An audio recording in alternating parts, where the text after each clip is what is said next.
Good morning, Chavra. Guests. Shalom Aleichem. Shalom Aleichem. Hi, Jojo. Oh, let's see if this works, and I'm going to be very happy. A minute. Yeah, we're good. Very good.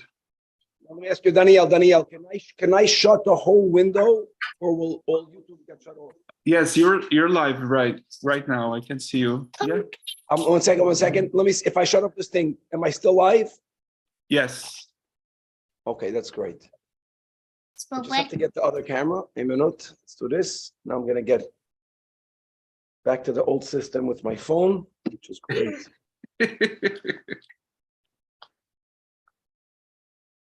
Cheese.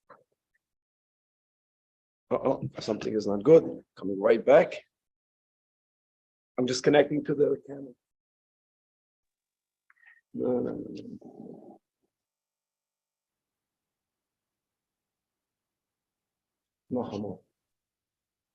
No. Okay. Let's see now.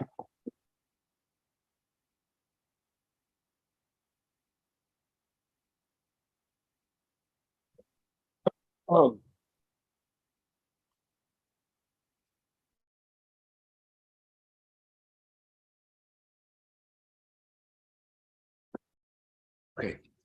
Next, please.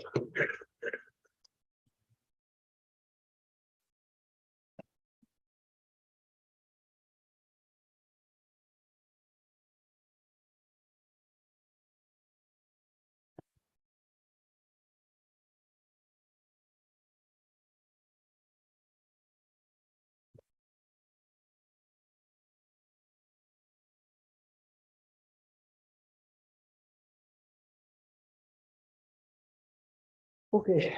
All right. Okay,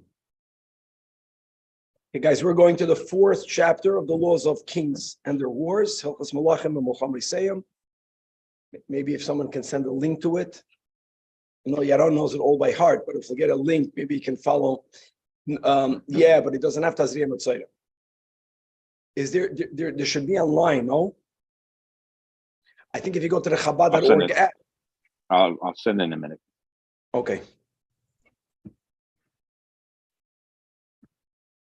Okay, let's go. Let's go. Good morning. With the help of Hashem, we are learning today's 3 Prakim Rambam. Hilchos Melachim Milcham Moiseihem. We're going to be learning chapters 4, 5, and 6. We are beginning with the 4th chapter. This chapter is all about the privileges of a king. Oh, Yakir walked in perfect. We're speaking about the privileges of a king. This chapter has 10 halachas, beginning with halacha aleph. Says the Rambam, Rishus Yesh Lamelech. The king is granted license.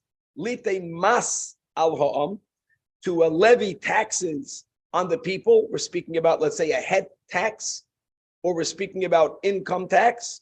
Litzracha, for the king's needs, or litzarach hamulchamas, or for the needs for him to be able to wage wars, and the koitziv loy meches, and he's allowed also to fix. Meches means duty on merchandise. You understand? There is profits that you pay, income tax, and then like today, sales tax.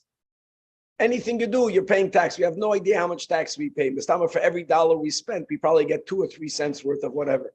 All the rest is taken, is stolen by the government. One may not avoid the taxes of the king. Furthermore, the king has the right to make a decree. Whoever will avoid taxes, his money should be confiscated. Or even if someone avoids taxes, he can be put to death. The king has such a right. As it says, and these are all psukim from Shmuel, where we then appointed our first king, Shaul HaMelech, where it says, Va'atem, and you, tihiyah loy la'avadim. Literally, that's an eved. Similarly, we have over there in the Chumash, so we have this concept that part of the avdus is mas. Mikan, shenoisen mas, that the king can levy taxes and he can designate and he can set aside meches. Again, meches, guys, is a duty on merchandise. The din of b'cholelu advarim v'chayotze b'hem din, and all of the laws that the government passes under the leadership of a Jewish king is law. Shekol ha'omer b'parshas melech, everything that's written in the portion of the king, we're speaking about in the portion of Shmuel, guys, that's what we are referring to. Melech zoicha boy applies to all Jewish kings. Halacha 2. In addition, the shaleach b'chol gvul Yisrael, the king has the right to send and to discover throughout all of the territory of Yisrael. And he can conscribe from the people, Hagiboidim, the valiant people, the Anshei HaChayil, men of power, and he can make from them, he can employ them, soldiers, in other words, he can employ them, Yakid, as soldiers for his chariot. We're not only talking about employing them in the army, for his personal chariot, because by the king there's really nothing personal. He can also designate from the peoples those who will act as his bodyguards, and he can also designate people to be running, the runners in front of the king. As it says, all from Shmuel, the sum that he shall place them amongst his charioteers, and also those who shall run before his chariot.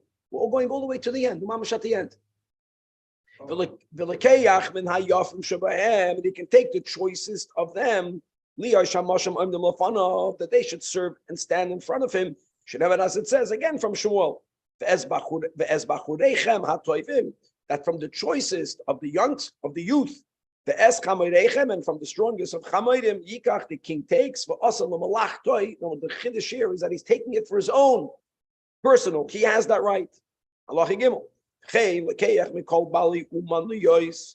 He can take from all of the nations craftsmen for anything that he needs. Again, and they can be employed, they can be conscribed in his personal service. But for that, he has to pay them schar. Interesting. For security, for honor, doesn't say he has to pay them a salary. He conscribes them. But for craftspeople, he has to pay them. You can take from the countries animals and servants and female servants, all to be employed for him. But if it's to be employed, he has to pay them a schar, or he has to pay, if he's taking an eved, he has to pay the value of the eved. Shenamar, it says again from Shmuel, right, and they shall, he shall set them to plow his fields, the liksar considering to harvest his harvests, the lasos claim and for them to make, right, his weapons, and all of the instruments needed for his chariot. Then it says in another verse, the king has the right to take. And similarly, he can take from the territory of Israel, of Eretz Yisrael, nashim, women, to marriage, and also he can take women to become his pelegish. Now the word pelegish, which means a concubine, that Rambam is going to write over here, what is the difference between a wife and a concubine? That a wife is someone that you take with ksuba, meaning that you're undertaking that if you're going to get separated from her, if you're going to divorce her, you're going to be obligated to pay her a certain amount of money. And you initiate the marriage by giving her kedushin, as we have, kedushin can be kesef shtarobiyah, and a pilegesh is a woman that's designated exclusively for the king, but if he were to choose not to no longer be connected to her, he doesn't have to pay her ksuba, and you initiate this relationship without the money of kedushin. The Rambam, and Bachlal, we're learning Rambam, but many people will disagree with the next statement, but we're learning that Rambam holds that only a king can have a pelegish. A second, let's go back. So if he doesn't give her kedushin, it's not that this is a woman, God forbid, that's hefker. No. Yichud means that she's designated exclusively for him, and it's like the Nesuyim. Having yichud with her is how you initiate this pelegish relationship, and she's permitted to him. And here's Paskins that Rambam, Aval HaHedyet, a non-king, is not allowed to have a pelegish. Actually, the Rambam makes a stretch. The only area in halacha that other than a king, a man can be with a wife as a wife without giving her direct kedushin money. The only other area is in the law of Amma Ivriya. Amma Ivriya is that a father has the right to sell his daughter as a maidservant right before she becomes a nara. And ideally, and we learned before in the Rambam, how a father is only allowed to do that when he has literally nothing what to eat. He doesn't even have clothing of his own to sell to make food. So this is a girl that's living in such an impoverished home that she's going to starve to death. And even there, the mitzvah of the master is not to use her as an amma, but to retroactively declare that you are my designated wife. That's called yiyud.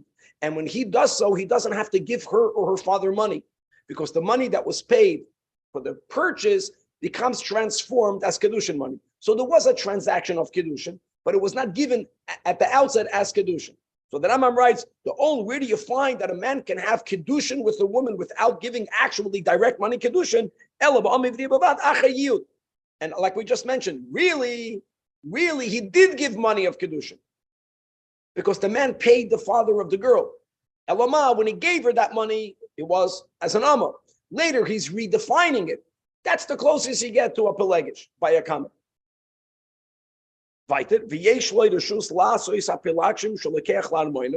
Once he has such a relationship, which is, again, it's a exclusive relationship, it's just that it's without kedushin, and there's no chiyuv of ksuba, so he can also expect of these pelakshim that they should come into it, they should serve him in his palace as tabachos, as cooks, as perfumers, as oifos, as bakers.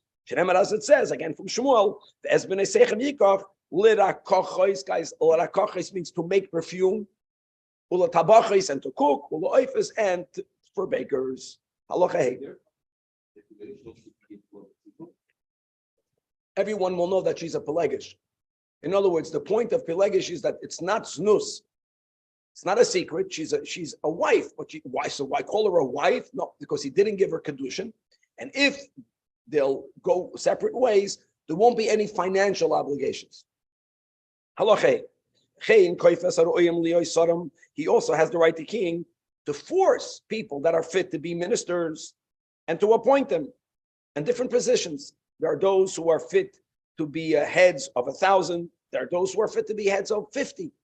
All different positions of leadership. Shenemer, as it says, v'losum loy, either sarei alafim, and on the other side, sarei chamishim, and everything in between. Halacha vav.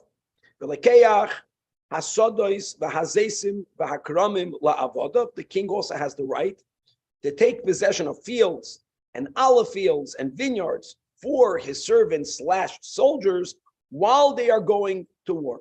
In other words, property confiscation is much more complicated.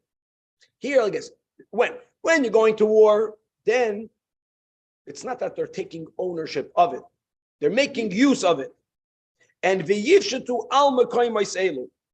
You know, they commandeer, they extend themselves over these places. That's not that they are mamish the balabas, but during that time, they make use of it. And even that's only im ein lahem mashiyichlu el misham, if there's no other source of food, and even then he has to give money for it.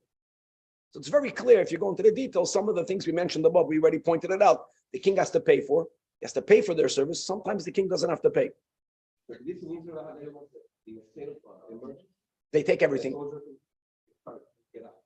because they need it. But the question is, does the modern state of Israel pay rent? Well, they pay. See, for this they have to pay. Shenemar, as it says, that's a difference. They're not such tzaddik, they're Zionistim.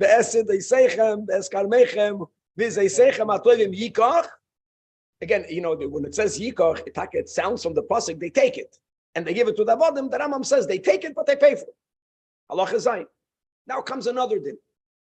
You see, there's a big difference between the rights that the king, I just want to again say this, that the king, don't only think of a king with a crown. The king means the head of the government. So it's not a government. So there's what the government takes for the government, for the country. And then there was something unique about a king, that the king also has some rights to take for him as a person. That's halacha zayin. The yesh loy, the king owns Meiser means 10%. Guys, this is important. Halacha Zayin is that which becomes the king's personal property. And it was important for the government. That's the argument. That's the way we're looking at it. For the king to personally be very wealthy. It's power to the country. But this is personal wealth. I know that now in the democratic states, I know from Brazil, maybe here from America, if ever a head of a state takes something, a gift that people come, like right now with Brazil, some Saudi Arabian guy gave the old president Bolsonaro, he gave him a gift. He gave him this, and he took it, and now there's a big scandal about it.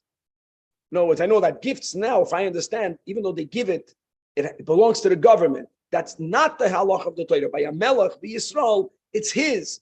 And it's not just gifts, that he has 10% from all of the Zerayim, from all of the Ilanas, from all of the animals. Yes and no, but there's something about mamash ownership. Sheneman, as it says, that viz arechem, vicharmechem, ya'asoid, soinchem ya'asoid, and again, this means loy. That's his personal property, which he keeps 10%. Says halacha ches. Hamelech HaMoshiach. Noitel mikol ha'arotzi shekoivshim Yisrael. All of the territory that he will conquer, Mashiach is going to take a 13th of it. And again, he's taking it, means not for the government, for his property, and meaning that's the way that Rambam writes it. Let's go with the Rambam. The Rambam holds that even when Mashiach comes, the Rambam paskins like Shmuel. It's a natural continuation of history, so which means Melech HaMashiach will be a person that will live and that will pass away. So then his children will inherit. That means it's his personal property. Halachat 9, another din. These are big dinim. Kol harugim hamelech. Anyone who was executed by the king, but it means chevra. Add that Rambam wants us to understand this automatically. Someone who was executed because they rebelled against the king. Treason. However you'll define treason. So if someone was killed because they rebelled against the king and the kingdom, their money is confiscated. Now you understand the whole story of Achav and Izebel. Because they wanted to get the Keren. They wanted to get a certain vineyard. And they conspired, they lied. He didn't want to sell it. So they had witnesses testify that he cursed God and cursed the king. And they killed him and they took Ratzachta v'Yorashta, and they took his property. In other words, it becomes personal property of the king. Another din.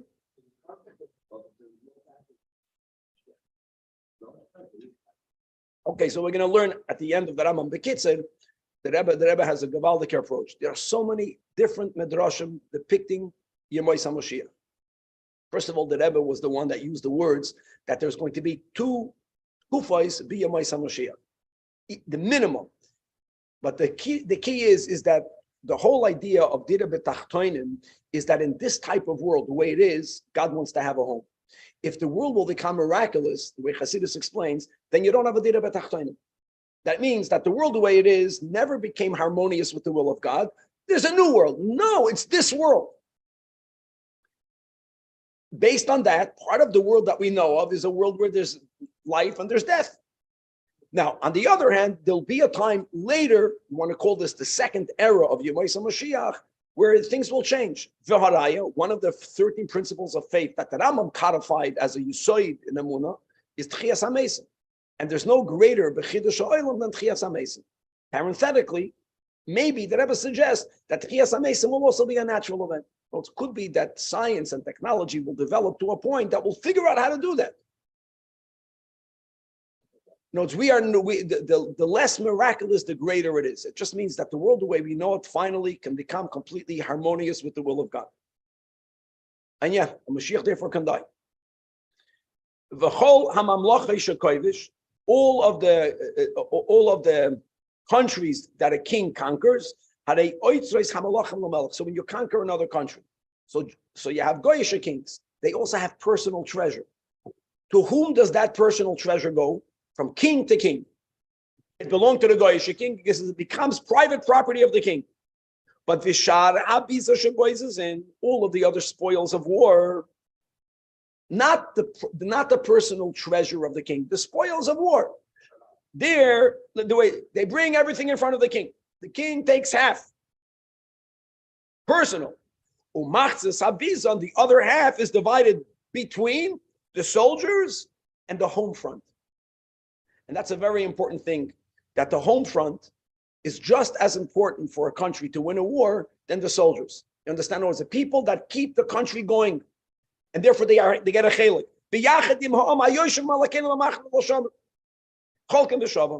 As it says, all from Shmuel,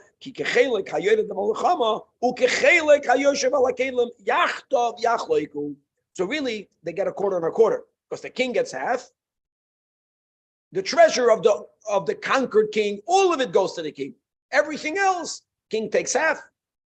And then the soldiers take a quarter, and all of the citizens that stayed and they held ground, because what can happen, God forbid, many times citizens feel we are about to get run over, they run away. That weakens everything. Staying put, home front, is a gewaldige koyach. Like when the Germans were bombing in London, that fact that they stood there was a big koyach of those people. You understand? That's part of how they won the war. Halacha Yud. Halacha Yud is also important. It's not about Mashiach, but it's about all Jewish kings. Kol ha'aretz shekodesh, all of the lands that a king conquers. Like we already said, Malach HaMashiach, we have a tradition, we'll take a 13th. But other kings, Harei Shaloi, land that was conquered in war, is given first to the king. He gives to the ministers, to the generals, or to the soldiers as he sees fit. And he has the right to take for his personal property, but there's a very important caveat, and everything that we said above. See, the king was granted a tremendous amount of power, so he has to make sure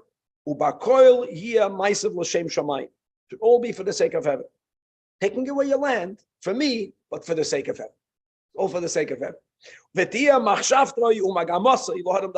purpose, his intention being to lift up the religion of truth, and to fill up the world with justice. So think about it. If you're confiscating and worrying, if there's any taste of not justice, you're going against the spirit. All of this is to bring justice into the world, to bring tzedek in the world, and to destroy the power of the wicked, and to fight the wars of God. This is a very important line, guys. The word mishpat and mulchama means that the most important function of government, why do we need a government more than anything else, is to bring about justice, means law and order, safety. Now, where does danger come from? Until today, danger comes from within. There's crime, there's issues. You have to bring safety from within, and then safety comes from without. You can have other neighbors, other countries that want to attack you. That's the first function, and that's why, as we'll learn in a few chapters of Mashiach, building up the temple is the most important thing. It won't be the first thing that he does, even though that's the end of it all. The beginning of any society is law and order. People have to feel safe. And that's why we all know that when you live in a society, and when you compare now to many years ago, and you feel that it became hefked, it's that's touching on the core that we're going in the wrong direction. There has to be safety from within and from without. Shenamar, as it says, Ushefatanu malkeinu, and this means to bring mishpat. Mishpat means, when we say justice, it means safety. It means there has to be things have to be correct. What's yours, it's yours, and what's his is his. And also the king, even though if there's safety within, other nations can be wicked and they can be trying to attack you. So the king's function is to go in front of us, to go in the head, and to wage our battles. So therefore he has a lot of rights and privileges, and we merit it, beginning with Shaul HaMelech. Shaul HaMelech, people underappreciate the tzaddik of Shaul HaMelech. The Gemara says Shaul HaMelech was as innocent as a 2-year-old. He was as naive, and that's the biggest compliment. He was the purest person. When it says that he was Meshichmai Ulamayla Mikolam, literally means he was shoulders above. That means he was very tall. Mustama, that also was very tall. But it means Beruchni is he was on a whole different caliber. And then after that, Milanu Gadol, David HaMelech was from the greatest people that lived from when God made the world. People have no understanding of the greatness of David HaMelech. He has a Yetzer Hara. That's why, actually, that's why Hasidus explains. That's why Shaul HaMelech, from his tremendous humility, you know where his weakness was? He could not take the position of I'm the leader. He was Moichel Malach Agag. He was compassionate. Those people that are very pure have a lot of rachmanis, because in the world of Ruchni there's rachmanis. In this Olam Hazeh Gashmi, sometimes you can't have racham. That was his weakness. That was the only weakness. That's what he was told, that you in your own eyes you're little, but in the eyes of the people you're Melech Yisrael. You have to behave like a king. So that's a very important. We were lucky. And let's come to our generation. Look at the Rebbe. For people who knew him, who know of him, there was no one more humble. Like the tava is power gets to your head. Power corrupts. The Rebbe was the beautiful role model. Well, the Rebbe had tens of thousands of Hasidim that would go into fire for him. The humble, Anav, like we see by Moshe Rabbeinu.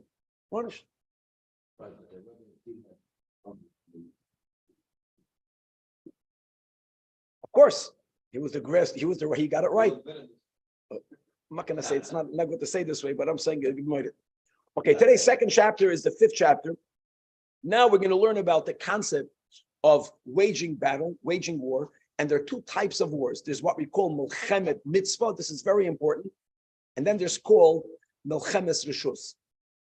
There are certain wars that are not a mitzvah. Even by those wars, don't think it was Hefkerwelt.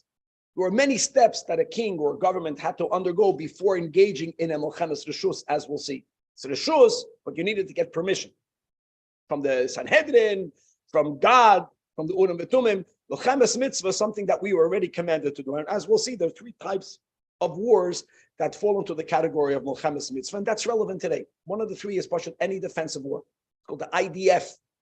Defense, in other words, whenever Yidden are living in a place and they understand that even if we take the first step, like in the 6-day war, but why did they take the first step? Because the purpose is to defend ourselves. We're obligated to do that. Milchemes Mitzvah. This chapter has 12 halachas, beginning with halacha al. Ein hamelech nilcham tchila ela milchemes mitzvah. When a government is important, or let's use these words, when you have a new king, and as we just mentioned, the first thing he has to do is to bring internal law and order, and he has to make sure that we are not vulnerable in the eyes of our enemies. So he's going to wage battles. The first type of milchama that he has to engage in first has to be milchemes mitzvah. What's called a milchemes mitzvah? Number one, milchemes shiva amam, the war that we waged against the 7 nations, as the Rambam will write clearly that Yeshua, subsequently the next generations, did such a good job that there isn't any of these 7 nations anymore in the world. The few survivors assimilated amongst other nations. So it's not relevant right now, but we needed to completely wage war against the 7 nations. Number 2, the war against Amalek. That's the second type of Milchemes Mitzvah. And number 3, the Ezras Yisrael Mitzar Shabalim, saving the Jewish people or Jewish community from any other group that's trying to harm them. That's the first thing. Only after those were done, then only then can a king engage in Milchemes Rishus. What is a Milchemes Rishus? What will be called a Milchemes Rishus? It's a war that we initiate for the purpose of making the boundaries of Israel broader. And or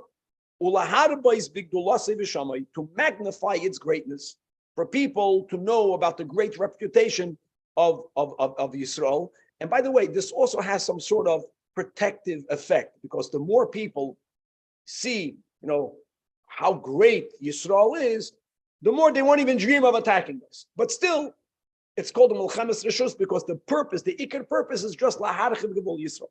Now, halacha base. When it comes to Milchemes Mitzvah, any one of the 3 above, ain't tzarich little barashus.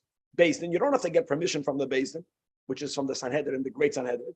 The king has to right away go out.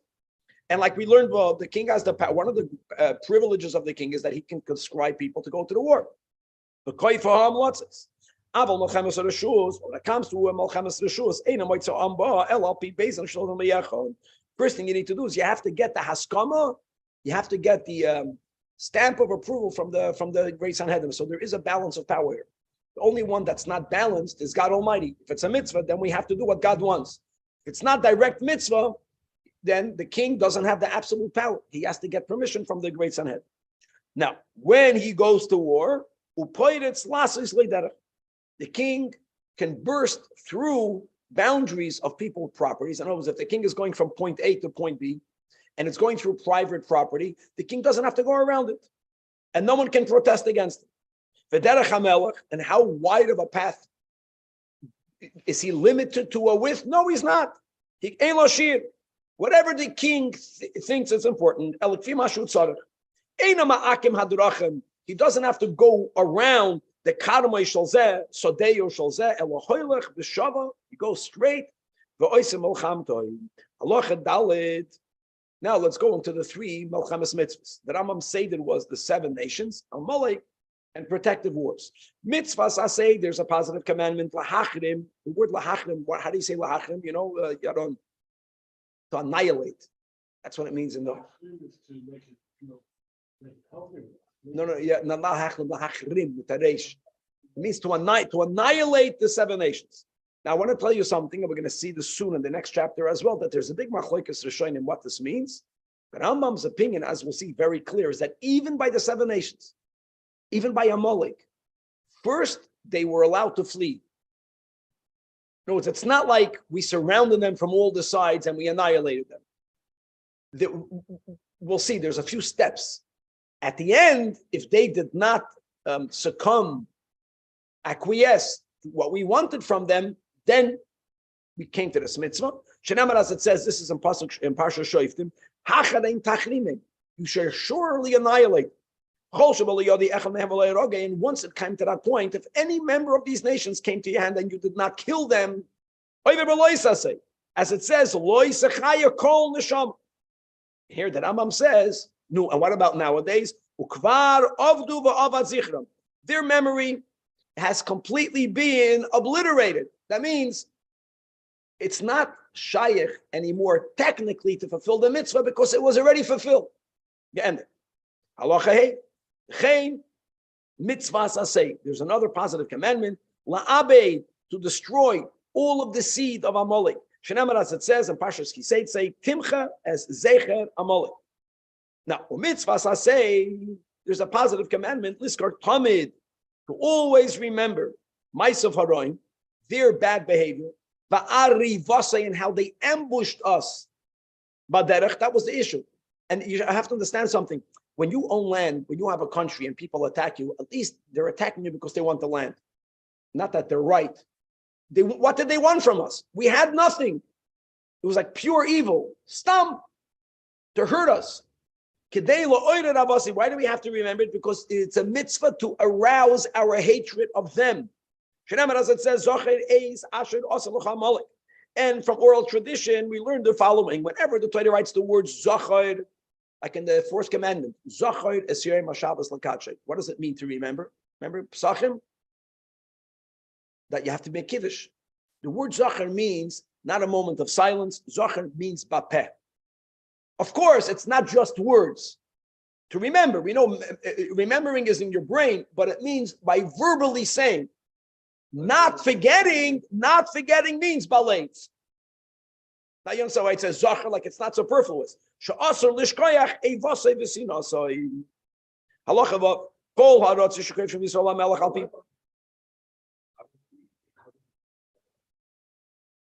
God is called the God of vengeance.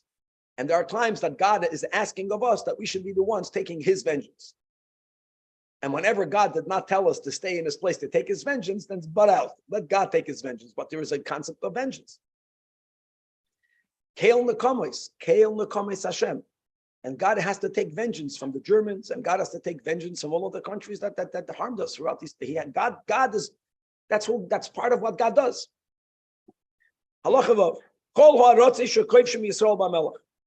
All of the countries that we conquered by the king, Alpi Bezdin, as we mentioned, that's called Milchemes Rishus, is called Kibush Rabim, meaning it then is imbued with the sanctity of Eretz Yisrael that was conquered by Yeshua. When do we say that? That we conquered those nations, those territories, after we fully conquered the Holy Land. You see, the issue that we have when David HaMelech conquered Syria, as we learned many times in Chazal, and it's called Kibush Yachid, not Kibush Rab, Machlikas Rishayin. And one of the reasons is because we didn't first conquer the whole Holy Land. Before you conquered what God gave us, don't go to new places. But once everything was conquered, and then we do it kahalach, which means we get permission from the Sanhedrin, it's called Kibush Rabim. Kibush Rabim means it becomes part of Israel. You expanded the boundaries.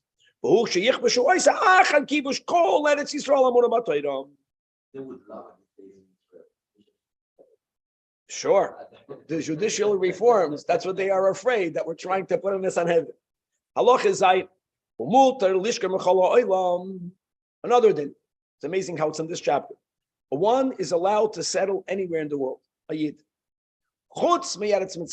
The only place in the world that one may not settle in is in Israel. Now, why is the Rambam putting this in this chapter? Because the Rambam has a big chiddush. As we'll see now, the Rambam is speaking about the king and the wars. Melchemes mitzvah, Melchemes reshus. Then the Rambam says that Melchemes reshus, if it's done properly, if it's done after we conquered the whole Holy Land, is called Kibush Rabim. Kibush Rabim becomes holy. I'm just saying by heart where we're getting to, which means that if there'll be a time that after we fully reconquered the biblical Israel, the Sanhedrin and the king will decide to conquer Egypt, then Egypt will become part of Israel. Then it will not be prohibited to settle in Mitzrayim. That's what the Rambam is getting to. That's why it's so. First of all, you can settle anywhere, even in the United States, but not in Mitzrayim. What is the boundaries of Egypt? The Rambam gives the biblical boundaries. Min hayom hagadol hamaravi. You have to begin from the Mediterranean Sea. Now we're going always westward, if you see the map of Israel in your mind, right? 400 parsa by 400 parsa. Just to know, guys, one parsa is around 4 kilometers. I'm a Brazilian. I don't know what that is in miles. 400 by 400 parsa. Keneged Eretz Kush, which will make Israel also, if you're going to the south, border with Kush, Ethiopia, and it's also going to border with the Midbar. That square, which includes Alexandria, Asur Hakoil Asur Liyisyashiv, but it's prohibited for a Jew to settle there. And the Rambam, now, what's the irony? The Rambam lived there. So first of all, just because the Rambam lived there, and with all of the different opinions why it was okay for the Rambam to live there, even though the Rambam many times when he signed his name, he would sign his name, the one who's violating this mitzvah. Or sometimes when the emes is that Rambam was not violating anything, but he didn't want people to learn from him. So he's not minimizing this issue. It's written not once, not twice, 3 times. It says in Pasha Shoiftim, we may not return on this path. Of course. And Alexandria Shal Mitzrayim, from Gemara, had huge, there was a Churban after the Churban Abayis. There was a tremendous amount of Jews that lived there. Right in Parshas Kisavai. And you have, let's go back. I don't know why the Rambam goes out of the order. In Parshas B'Shalach, it says, and the Rambam writes, for Alexandria, now hold on. Allah, we're not done yet. This is explaining how is there a Jewish settlement? Jewish people don't break the laws of God. The Rambam says like this. First of all, you may not go there to settle there. If you're going there to do business, whether to do schayra, whether to do prakamatio, or if Israel is going to conquer Ethiopia. And the way to get there is to go through Egypt. By going through these, why are you allowed to do it? The Isur is only lihishtakei asham. Lihishtakei means to settle there. Now that Rambam writes a gavaldic thing. If that's the case, even if a Jew settled there, he's not going to get malchus. Because you know why you can't get malchus for this law. Because if the Isur is to go there to settle, think about it. The Isur is not to physically enter, because you can enter to do business. You can enter to use this as a path to go to another country. So that Maisa of entry in itself is not the Isur. The Isur is your decision to settle there. The decision to settle there is a mental decision. It's not a Maisa decision. That's the way he's framing it. You can enter Egypt. Now, if you have in mind to settle there, that's a decision that you make in your brain. That's a decision that you make in your heart. The word decision means not a maisa. It's a decision. Like we mentioned before, now that Rambam says his own opinion, that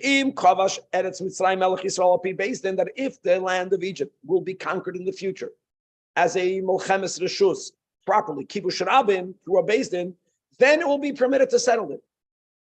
The Isser was for individuals to go there, or Lishkoin Ba, Vibiyad Goim, or even for large communities to settle there when it's still being run by the Egyptians. Because their behavior is more depraved than any other place. As it says clearly in Pashas Achri Mois, Kamasi Eretz Mitzrayim, the Torah describes the behavior. Now it's amazing. The behavior it became so connected with the locality that the location itself is imbued with this deprivation. But if it's conquered by Yidden, halachically it's going to be elevated. Now that we spoke about settling anywhere, hold on, not so simple. Where are you coming from? So if you begin in Israel, there's many isurim of leaving the Holy Land. Halacha 9. Asur latzeis me'eretz Yisrael l'chutz la'aretz la'olam. They never leave Eretz Yisrael. Actually, one of the many reasons when the Rebbe was asked why didn't he go to Eretz Yisrael, the Rebbe held that even if you only go there as a tourist, once you are in Israel, you can't leave there only for the following three, which is either to learn Torah. That means for you, found a teacher that is outside Eretz Yisrael with whom you learn better. It's not that there's Torah, Eretz Yisrael is the biggest Torah. For you. Oy Lisa Isha. Including Lisa Isha is sometimes you have a wife that wants to live here. To stay married is also part of the mitzvah to get married. The mitzvah is not just to get married. The chachma is to stay married. Oy, lahatzal miyad hagoyim v'yachzal la'aretz. Lahatzal miyad hagoyim means that there's a certain property, there's a certain amount of money that really belongs to you. You are owed. But if you're not going to go litigate with them, you won't get it. You're going to save it. And include, in other words, to make money. So included in that is yatzal l'schayda. If you think that you can make more money here than there, today we're living at a time that you can argue that it's easier to make a living in Israel than making a living in America. The world is changing. But stam to settle b'chutz la'aretz is asur. Ella imkain, only if. So the Rambam begins with the three reasons, right? Torah, Isha, Schayda. Then he adds another detail. These are three reasons why out of Israel is better than Israel. Your wife is out of Israel. Business is out of Israel. But then there's one thing. What happens if in Israel there's such a drought that there's no food? In other words, you're not leaving because there's something better out there, but you cannot tolerate it in here. Elam Kain Chazak Shamar up. There's such a big drought, such a big hunger. How do you measure the level of hunger? That there's double. Whatever you would have to pay one dinar, because of the drought, you have to pay two. Now, another detail about paying more money. Sometimes just paying more money in itself doesn't mean that it's terrible if you have the money. That the economy is still flowing, but because of drought, because of hunger, the prices went up. But what happens if the economy tanked? Even if the produce is cheap, but you don't have money and you don't have how to earn a living. So it's not that you know that you have business b'chutz la'aretz, which is why you are allowed to. You don't have a job. You don't have no idea what you're going to do in chutz la'aretz. What you know is that right here, I can't live. I don't have money to live. But of the prutim in akis, there isn't even a pruta in your pocket. Then you have to find relief. You're responsible to make a living. Go find where you can make a living. Now that Rambam adds on this latter case, and even though you are allowed to go out, then you're leaving not because you have something better there, because here it's not good. You hope something is better there. It's not midas hachasidus. And the proof is that Machlin and Chilyon, right, the children of Elimelech, that's part of the Megillah Srus, the beginning, that they were Gedolei Hador. And what happened is that they left, and it says they left Beis Lechem, right? They left Beis Lechem because there was hunger there. What happened at the end? They passed away. Because it was expected of them to behave in Midas Chasidus, because they were Gedolei Hador. And now on the positive, Halacha Yud, Gedolei HaChachamim, right? This is the end of Ksubas. Hayimenashkin al Tchumei Eretz Yisrael. when they would come into Israel, they would kiss the border. Now, today, you land in Ben Gurion, people kiss the ground, mamish. Umanashkin avonel, they kiss the stones, and they roll in its dust. And that's the meaning in Tehillim, ki ratzu avodecha es avonel, that your servants hold the stones dear. The es afara yichaynenu, and they cherish your dust. How do you express that cherishment? And no, dust is dirty. They rolled in their dust. Whoever settles in the land of Israel, all of his sins are forgiven. You're kidding, of course. Okay, but there you go. As it says, the inhabitants shall never say, I am sick because I live here. No one will ever say that. And the people who dwell on the land, and God will tolerate their sin. You have to. He says the big. That's what the Gedolei Chacham. That's our great leaders when they would land there, when they would enter Israel. Every time they would kiss the ground. They would roll in the dust. And afilu halach. Now the Rambam writes more. What's the greatness of the Holy Land? Even if one person walked one time 4 cubits, that in itself brings that person to have the life of the world to come. Even more, the chol hakarba, whoever is buried in the Holy Land, this chaper receives atonement. And the place in which he's buried becomes his altar of atonement, as it says in the Hazino. In other words, there's a kapara that comes from the land, or in the negative, when it comes to retribution, it says in Amos, al ha'adama tamei atomos, like the biggest, not the positive thing, is that you'll die in a foreign land. So therefore, what is that Rambam saying? Be buried there. Now, Rambam wants to just add one nuance. It's a lot better to live there than to be buried there. No, it's that means if you are included in the land while you are alive, that's a lot better than only being koilad toila achar misa. But it doesn't mean it's a sum zero game. And the Rambam writes, and therefore Afal Pikain, the greatest of our chachamim, made sure, even if for whatever reason they did not live in Israel, that when they pass away, they wanted to be buried there. And let's begin, go learn from Yaakov. Yaakov Avinu lived the final 17 years in Eretz Mitzrayim. Yosef HaTzadik lived in Mitzrayim. What did they want and what did they get? That either right away or after we left Mitzrayim, to be buried in the Holy Land. And the final halach of this chapter, halach Yud Beis, lo olam yadur adam be'eretz Yisrael. A person should always live in the Holy Land, even in a city sheruba goyim. Ba'al yadur b'chutz la'aretz, ba'afilu be'ir sheruba Yisrael. Shekol hayoytze l'chutz la'aretz. If you go out of Israel to chutz la'aretz, ki'ilu oyved avodah zarah. It's as if you're worshiping idols. And as Chassidus explains, that God is the master of the world. Idolatry is when we give wrong power to where there is no power. In Eretz Yisrael, Hashgacha Pratis is more revealed. So people have a much easier time seeing that there's no power other than God, that God is the master, God is the balabos. But Chutz La'aretz, God's mastery is concealed. We believe in God, but we all say there's God, but that person I'm gonna have a business meeting, they will determine whether I'm gonna make a living. It's much harder to really constantly remind ourselves that God is the balabas. All the other people are just instruments in his hand. In Israel, it's a lot easier to see that. So if you go out of Israel, it's a ki'eloi, but as it says, ki geishuni hayoim mihistapeach benachlas Hashem leimor, that they have driven me out today from living in the heritage of God.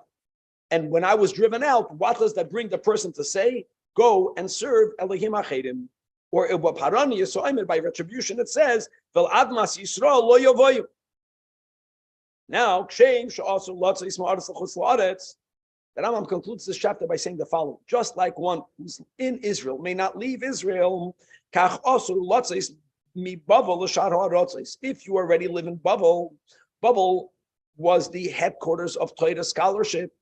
Some people say that applies to throughout Golos. There were always centers. The center in Babel was for a long time, but ultimately it went to Spain. From Spain, it went to Europe.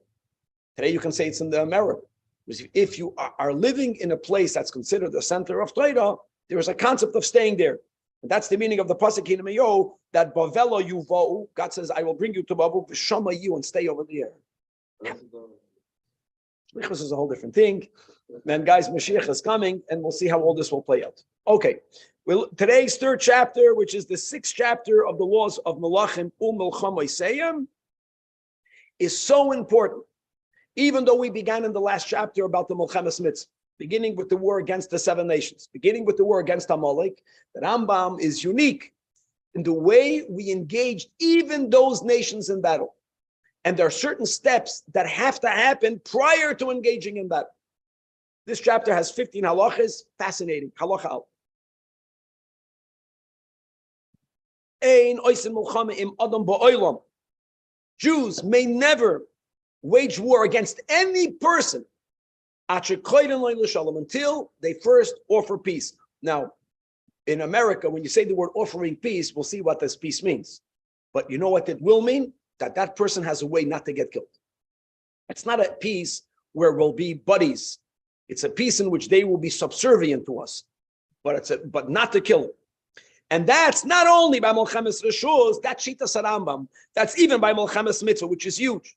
That means that even the battle that we waged against the seven nations, we didn't right away enter in battle. And that's the meaning in Parsha Shoiftim, where it says, Shenemar, Ki sikrav el ir lihilachem oleha. It says in the pasuk, V'karasa eleha l'shalim, that we should reach out offering, let's say, a peaceful settlement. That Rambam will describe what that is, but they have to be offered that peaceful settlement. And imish libu. That means that if they accepted that, the peaceful settlement, again, we didn't say what it is. And v'kiblu sheva mitzvah shenestavu b'nei noach, and they also undertake to keep the sheva mitzvahs because God Almighty said so.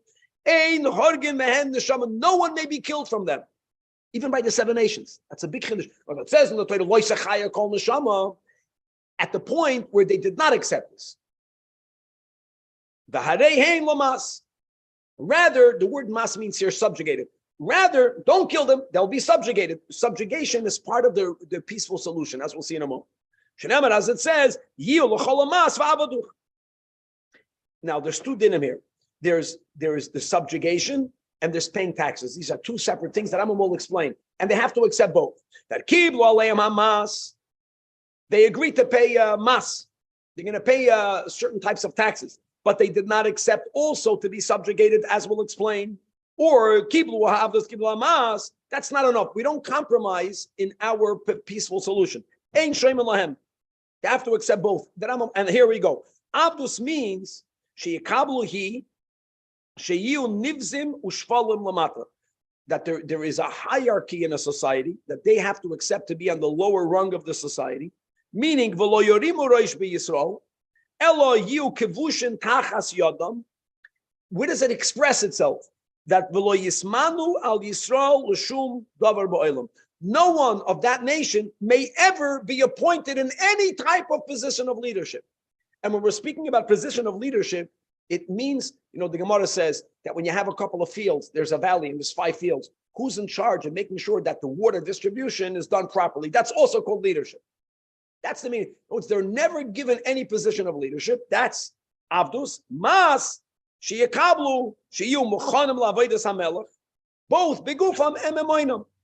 Means that if the king decides that he has to build something, part of the mas then wasn't only paying money, was binyan hachomis v'chizak hametzurais, building the walls, strengthening the fortresses, ubinyan armain hamelech, even if they're being told to build the king's palace. And we just had this in Pedic Dalet. A lot of the powers and the privileges of the king is even for his personal. Shnamar, as it says, v'zed var hamas. This is the matter of the tribute. Asher he'elo hamelech shloimoi. And you have live noises beis Hashem. In other words, mas doesn't only mean geld. Pashut people, you have to build, whether it is first and foremost the house of God, the holy temple, and his house, his palace, and the miloi. That's a place. That's Chaimis Yerushalayim. Who did that? Kol ha'am ha'noisim min ha'amaydi. No, there were the Amorites. Amorites are one of the Shivas Hamam. The Rambam is proving from over here that Leisechaya kol neshama. It's okay. Leisechaya kol neshama doesn't mean always. It means if they don't accept, they accept it, and Shlomo Melech used them. V'yalim Shlomo lamas oivet adiyim hazeh. And because of there being other nations that accepted the peaceful solution and they were Lamas, Shlomo HaMelech did not have to conscribe a Jew. What were the Jews directed to? To be Anshe HaMolchama, and to be Avadav, and to be Sarav, and to be Sholishav, and to be Sareh Nichbayu Farashav. But the Emorites, Lamas. Halacha Beis. Huh? Orei HaMiskanois means fortresses. What do you say, Miskanois?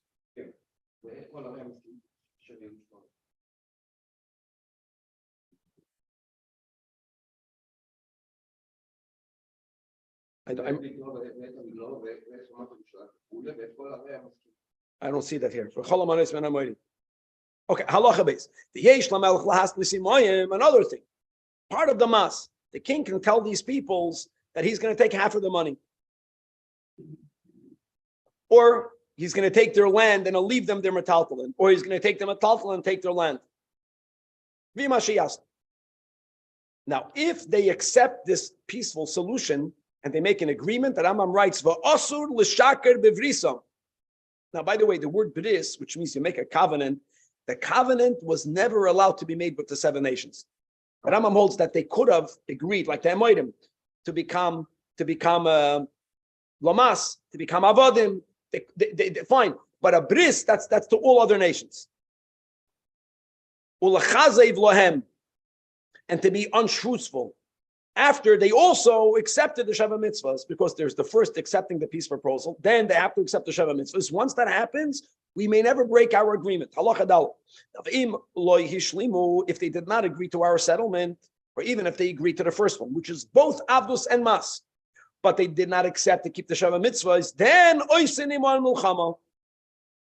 And what do we do? V'horgen kol azcharam agdoilim, u'boizasim kol mamaynim v'tapel. During such a war, guys, this halacha daled is not regarding the 7 nations. Notice that Rambam holds against, even for the 7 nations, we called out for peace. But if they don't agree to the peace settlement by the 7 nations, Yakir, we have to kill all of them. This is by other nations. Ve'ein hargen isha v'loy katan. Shenemar, as it says, v'hanashim v'hataf.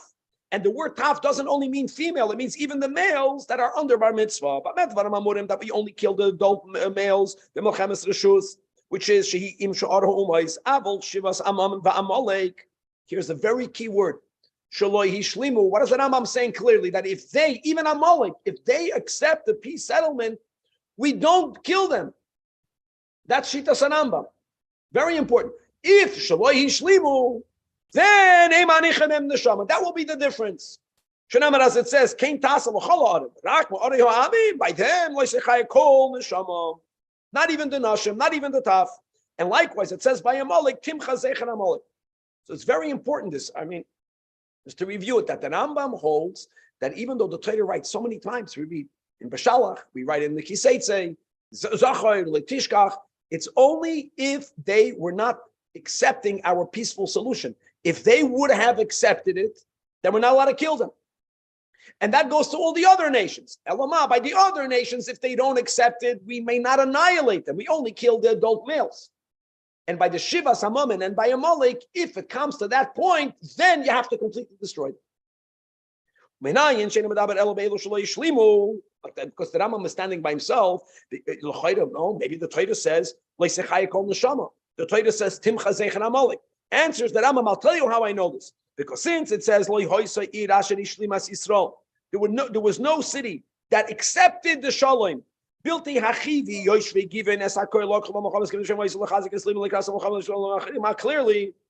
God hardened their hearts for them not to accept it.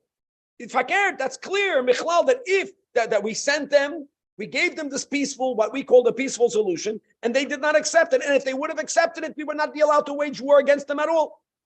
And furthermore, the Rambam goes historically. What happened? Halachei, Shloisha Ksavim, there were 3 letters, 3 correspondence. Sholach Yeshua sent Achle Nichnas La'aretz, even before we entered the land.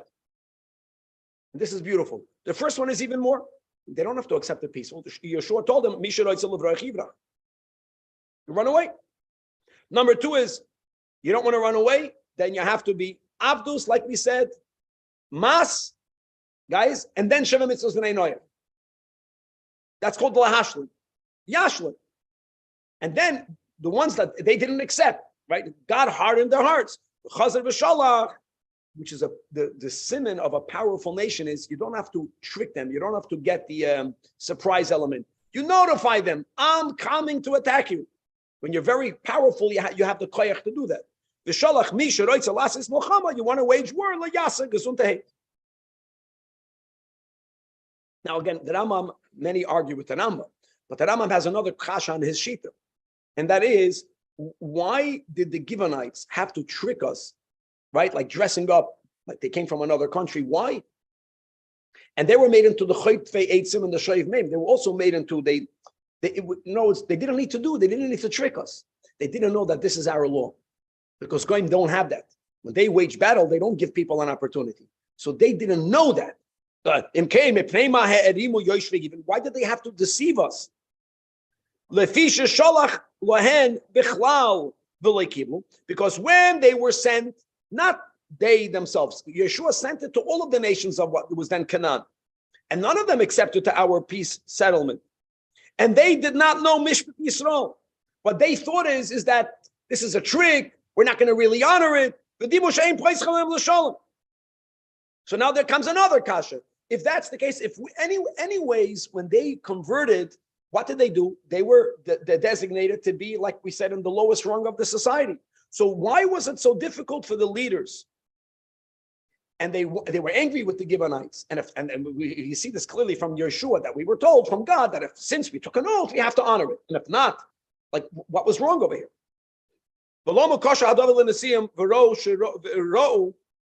And we saw it that really we should have beaten them with the sword. Elamah, we took an oath and not to make a chilul Hashem, because we made a covenant.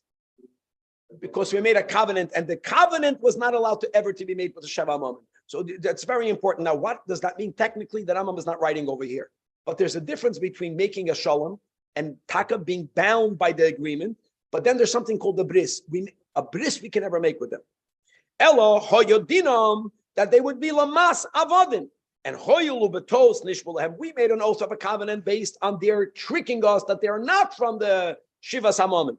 So really, badin hoya sheyahargu, because they tricked us. Elamah, it would have been a chilul Hashem, and at the end we were told to allow them to live. Halacha vav, other dinim. Amanu moyav.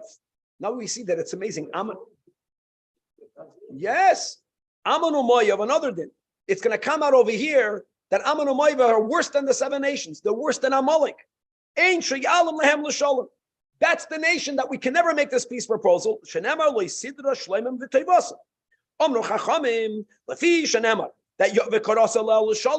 Rambam is applying it even to Amalek, guys, even to the 7 nations. So Yachal Ammon and Moav came. That's the pasuk here. Another thing. No,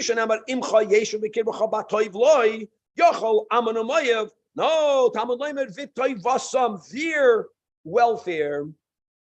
In other words, their welfare, you cannot seek their well. They can never live amongst you. Even here, the Rambam writes, we did not initiate that, but if they will themselves offer themselves lamas, ba'avaducha, and Sheva mitzvahs, even then you have to accept them. Wow. That's huge. Rashi argues, the other Rishonim argue, and that shita sarab. Halacha zay. When we are laying siege to any city to capture it, part of this first thing that we said, Yeshua sent them, let us run away. Jews never lay siege from all 4 directions, because that traps them. Our goal is not to trap them. The first thing is run away. Never surround the city from all 4 sides, only from 3. Why? Because we dafko manicha makim levraya, or ulemi sheroitza lihimaleit al nafsha. A person who desires to escape should not feel they can't. And this is what we find in Parshas Matos, where it says vayitzbu'u, that we besieged. That's the meaning of this word. We besieged Midian the way God commanded Moshe. What does that mean? It doesn't say. So we know from the Iker Torah, God told Moshe, I commanded you when you besiege Midian, Melchemas Hashem, Nikmas Hashem, not from all 4 sides. Give them the opportunity to run away. not to surround them from all four sides. Another halacha ches, when the Jewish army is besieging any other city, we are not allowed during the siege to cut down fruit trees. Another din, nor may we not prevent for the irrigation system that's giving life to the trees to be cut off, which would indirectly make the trees dry and die. As it says, don't destroy its trees.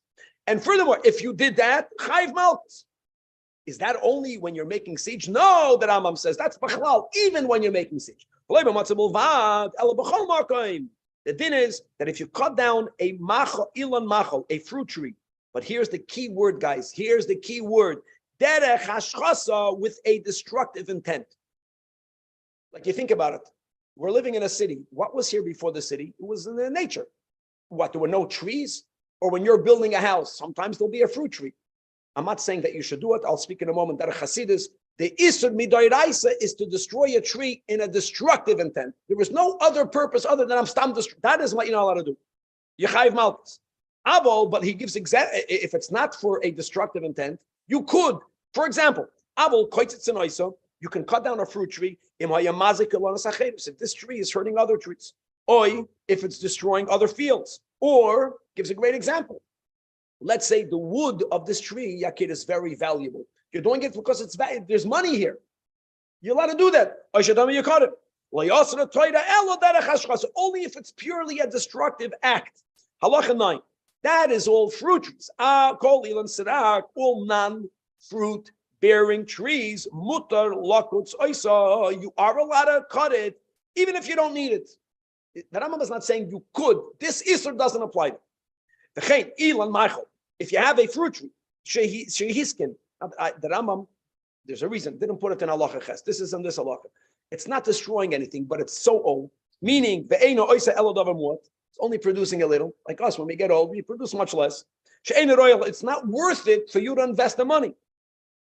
In other words, it produces so little, you have to hire people to work. The money that you invested and the money that you take out is not worth it, then you are allowed, and don't have to. Now, what does that mean? That you say, it's not that little, it's not that old. Epis it's producing, and you still may not destroy it, cut it, a quarter of a kav for a season of olives. When it comes to a date palm, right? Kav tamarim, lo you could send. This goes, let's now broaden this whole din of what we call bal tashchis. That what? Whoever breaks kalim, whoever rips garments, whoever's hoydis binging, you destroy a building. Whoever stops up a mayon, whoever is destroying foods, if he's doing it derech hashchasa, there is no purpose for it. It's just destroying. Oivid. Now listen to the Rambam's words. He violates the rabbinic application of bal tashchis. The ain't loika, and therefore you're going to get malchus. Yeah, you're going to get malchus marchus. Halacha Yudal. Now let's come back to the laws of kings. See, all of this is in the context of you waging wars. And why did the Torah write, don't destroy fruit trees? So as we'll see in this greater context, is that when soldiers are warring, they can become very animal-like. And there are certain rules in which you force them to remain civilized, which includes don't destroy Ilan Michael, don't destroy trees, including in that, as we'll see in a moment, other dinim in this chapter. But let's go. Sadan ala yodas hagoyim b'Shabbos. It's very important. First of all, you are allowed to lay siege. The word b'Shabbos, Yakir, when we're speaking about when you already began the siege, as we'll learn, we learned this in Hilchos Shabbos, 3 days before Shabbos, then you can continue on Shabbos. Don't forget, you're not engaged in direct battle. Actually, to begin a siege on Shabbos, why would you do that? There's chilul, you don't need to do that. It means here that if you are already there for 3 days or more, you give continuity to it. Now, actual war, whenever the time of the general says, now is the time to attack, you attack even on Shabbos. And that's the meaning. War is until you subjugate that enemy. And that's not only by Milchemes Mitzvah, but even by Milchemes Reshus. Allah Yud Beis, Kishachayim, when you can camp anywhere you want. But the soldiers have the right to stop anywhere they want. Another than whoever, a Yiddish soldier that gets killed, B'makom sheyipol sham yikaver. Mamash like a mes mitzvah. Koinem akamik a mes mitzvah. Halacha Yud Gimel. Another thing, the arba devarim patru min hamachna. There are 4 leniencies that are giving to soldiers when they are camping as an army. Number 1 is that they are allowed to eat the mayim. Number 2 is that they don't have to wash their hands prior to eating a meal. Number 3 is that omevim kol mini eitzim kol makayim, even from private property, even if someone already did the hard work of cutting their stubs, they have wood, it's already dried. They did that. Why? The guy did it because he wants to have fuel. Soldiers can take that for them. And what's the 4th? They don't have to make an Erev Chatzeres. Now hold on, guys. What's very important is these are leniencies for rabbinic law. Never can we lower the standard of Plato unless it's Pikuach Nefesh. So just quickly, Chazan and Hilchah Shabbos, the need of making a halachic mechitza around the camp, that need exists because that is what renders that area into a Reshus HaYachid. Eloma, midrabanan, even though you have a Reshus HaYachid, but you have a tent, and then you have the common area. For that, you need to have an Erev Chatzeres. That is what you don't have to do. That they don't have to make an Erev Chatzeres. Eloma talchalin ma'oil u'misuka l'suka. But here clearly, v'hu sheyakifu kol hamachna mechitza g'vayasar t'fachim. But you have to surround everything with the halachically valid mechitza, which is 10 t'fachim high, in order to make it into a Reshus HaYachid, as we learned in Hilchos Shabbos. Now, another thing, how do you define a group of soldiers? What's a machna of soldiers? Like by Yamin, 10. By Jews, 10 soldiers, they can take over the whole world. With God, it's God through the soldiers. Another detail, all of these 4 lenience isn't only when they're going to wage battle, even when they are returning. Allah, you dalid.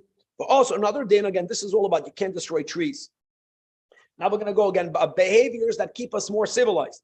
It's forbidden to defecate within the camp. Or even al panei hasada, to defecate and to leave. No, we'll see soon about the mitzvahs asay of having a spade and digging a hole and covering it. Ela mitzvahs asay, the student. First of all, there's a mitzvah l'saken derech sham. You have to designate, let's say, comfort facilities. You have to designate latrines, miyuchedes, in order to go there to the bathroom. Li'panasham. And that's a pasuk. When it says v'yod, I know yod means a handle. Here it means a place. V'yod tihi elocha michutz lamachna. Designate a place. And on top of that, the final halacha, it's not only having designated places, but even more. There's another commandment. It's normal for soldiers to go with weapons. One of the things that they wear with the gear, you can have a gun, they had a sword, they would have a shovel, a spade. This spade is not only should they only defecate in the designated area, stay civilized, but even then, not stam on the Pnei Hasada. But first dig a hole, then you punna, defecate, and then cover. As it says over there in Kiseitse, al azeinecha. Azeinecha means weapons. It's psychologically, you know what it does? So you're going with your gun, you're going with something to stay civilized. That keeps things in check. This is not only when the Aron HaKodesh went with us for additional cover for the Aron Kodesh. No, even when we went to war without Aron HaKodesh. And explain now what's Kadosh. This is not about Kedusha. This is about cleanliness, but this is the way, right? That's the Seder.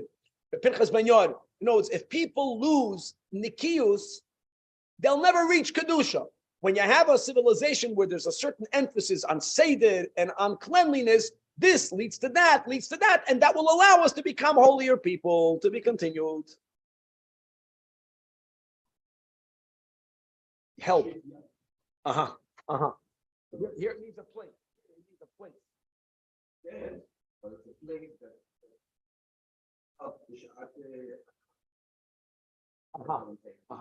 Okay, it becomes your helper. Comes, yeah, good.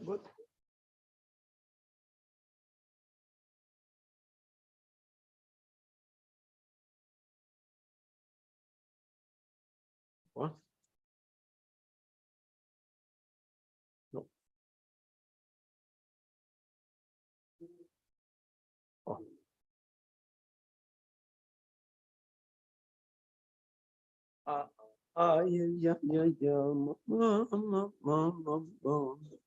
Shkoyach, shkoyach. Well, guys, that was great.